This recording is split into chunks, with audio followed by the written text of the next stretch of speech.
As the inauguration day draws closer, the battle for the leadership of positions of the 10th National Assembly is intensifying, following the disagreement over nomination of candidates for principal positions by the All Progressive Congress, APC.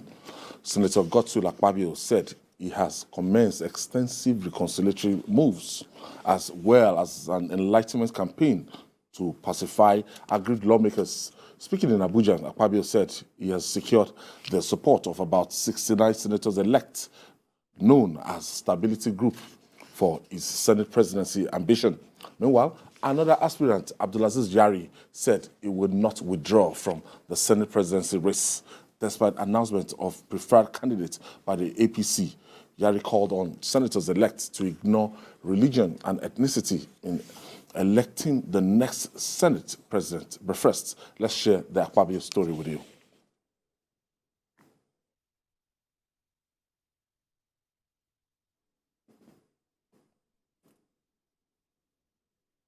Okay, Jide, the story is already.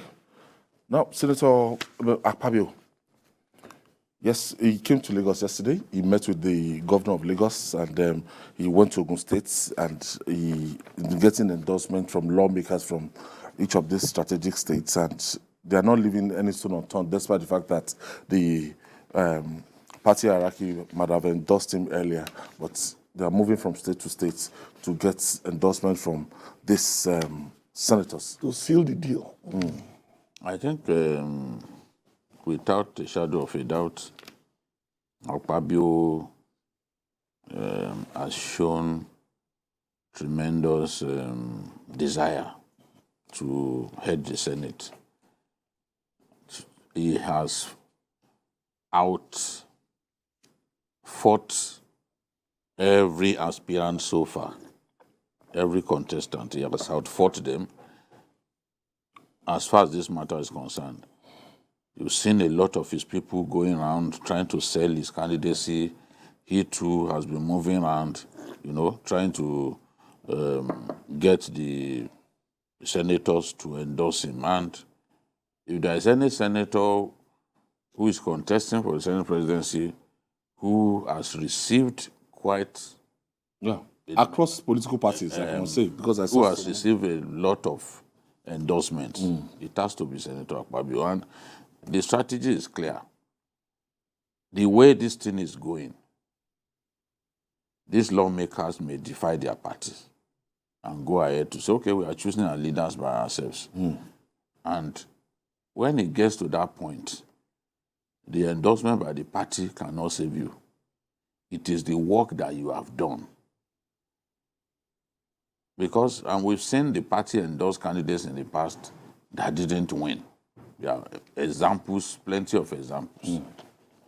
So Akpabio knows that his best bet is to continue to campaign, to move around his colleagues, reach out to his colleagues, seek their support. And we had at least 66 out of 109 9 members on his side. Now, some are abroad. They are waiting, who have given him verbal assurances, that they are going to support him. But those ones are not, at this stage, they are not around to physically sign the endorsement paper. So, he's still moving around. He's moving around. He's still working on other people, so that by the time push comes to shove, the people will remember that Akpabio has reached out to me. He's the person that I'm going to vote for, because he has shown greater hard work when you are talking about this cause. Senator Yari. Okay, before we go to Yari, let's quickly just play the story that we told our viewers we wanted to play earlier. The general election is over, but attention moves to the National Assembly. The composition of the 10th legislature makes the battle for the top seat in this arm of government even more fierce. Though the ruling APC has endorsed some federal lawmakers to lead both the red and green chamber, this has come with some resistance. Senators Orji Uzor Kalu, Abdulaziz Yari and Osita Isnaso are defiant with the party's position and want an open contest. We are going to say no. Although he is said to have the support of the president-elect, Senator Godswill Akpabio is not resting on his hours as he visited Lagos to consult with stakeholders. He was accompanied by key senators across political parties to give credibility to his campaign. Senator Akpabio confirms about 69 senators cutting across all political parties are already in his group, named Stability Group. He added that his track record stands him out and is out to create a gender-friendly legislature. The joint leadership partnership between Senator Jubril Barrow and myself and the Stability Group of Senators of the 10th Senate seek to ensure unity and peace in our dear country. He promised to meet with everyone vying for the position in the interest of the country. We will ensure that the members of the 10th Assembly put aside their differences, whether you are from this political platform or the other. Once you enter the chambers, you think Nigeria. For Senators Jubril Barrow and Ali Ndume, this cause is not for self, but national interest. Why Akpabio? Because it is the right thing to do at this time. If it is about the Senate President, all of us here are qualified, immensely qualified. Let me add that I'm even more qualified. But yet, that is not the only thing. You have to look at the interests of the country, you have to look at the interests of the institution, and then you have, before you look at their own interests. We're here under this ticket for national interest, nothing more. And from the way you've started, these patriots we are seeing, they've shown uncommon commitment.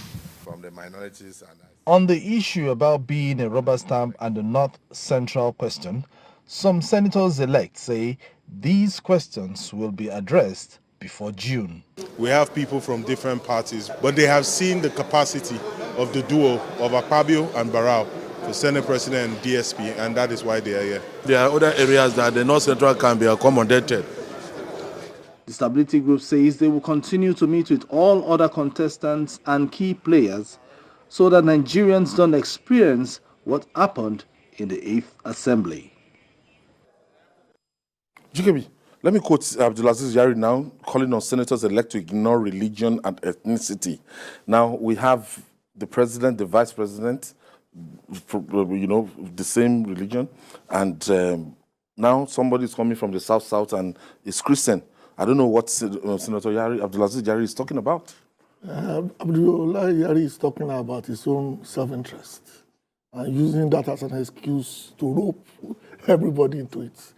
Because if you know our history very well, especially since 1999, it was only the fact that Jonathan inherited Yar'Adua's presidency, that he had a Senate president from the North.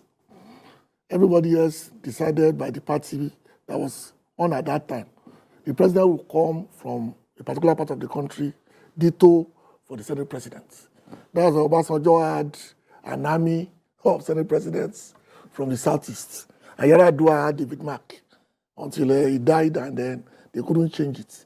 But the moment Buhari came in, the status quo was returned. So I don't think Senator Yari is speaking for Nigerians or something. He's not a senator yet. Senator-elect Yari is speaking for others as well. Because you have to remember that the inauguration of the Senate is June 4th or 5th. That will be 5 or 6 days after the inauguration of the president. So there will be a sitting president in office as of this point in time. And you and I know that it's going to take a lot of political brinksmanship to fight that system at that point in time. So that's why I think all things being equal, Akpabio will emerge, despite all the drama going on right now. But it's healthy for the likes of Yari to stick to their gun and Orji Zokalu to say, I'm still going to try my best. And with other collaboration with some other political parties, it will make the beauty of democracy. Yes, people like the incumbent Senate president, they don't believe in Akpabio. And they've told the president-elect that they don't want Akpabio. There were meetings in which they told the president-elect that, look, we don't want Akpabio, he can't be trusted and all that. But sometimes these decisions are subject to emotions. You look at someone like Senator Akpabio was the first to step down for Akwa Ibom meeting on that night. Is significant. If you are the sort of politician who rewards loyalty, who rewards people who stand by you through thick and thin, you are not going to allow such a significant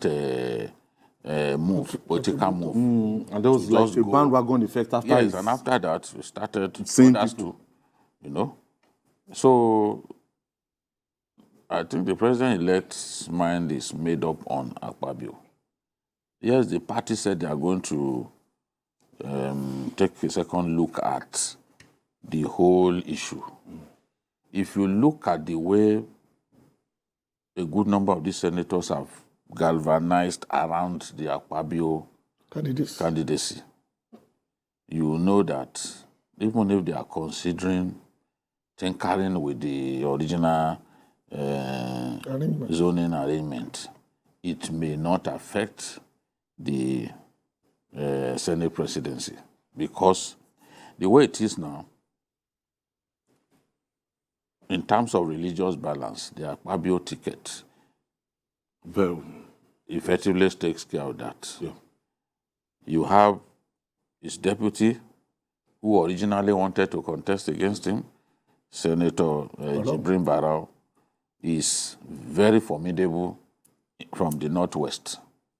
Many people from the Northwest thought this should be Barau's chance.